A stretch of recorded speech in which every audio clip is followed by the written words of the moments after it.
কাল বড় আম এনেছিল গুড় আম করার জন্য, বড় বড় আম, ল্যাংড়া আম। তো সেই আমগুলো দেখো এখনো 5টা রয়ে গেছে, আমি 10টা মতো কেটেছি ছোট মোটি। তো এই আমগুলো এখন ভালো করে ধুয়ে নিই। আমগুলো ভালো করে ধুয়ে নিয়েছি। এই যে একটা ফুটো ফুটো ঝাঁঝরি বলি আমরা, তো ওই রকম একটা গামলায় নিয়ে নিয়েছি। এবার পরিমাণ মতো নুন দিচ্ছি, নুন আর পরিমাণ মতো হলুদ দেবো, দিয়ে হাত দিয়ে ভালো করে মাখিয়ে নেব, দিয়ে রোদে শুকোতে দেবো। এটা হচ্ছে ফার্স্ট প্রসেস। আমগুলো ছাড়াতে হাত ব্যথা হয়ে গেছে, আমার কাছে আরও 5টা আম আছে, আর পারছি না।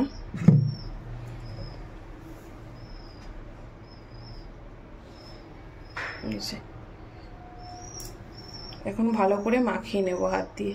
দেখো আমগুলো ভালো করে একদম নুন হলুদ মাখিয়ে নিয়েছি। এখন এই জানলার কাছে রোদে শুকাতে দেবো।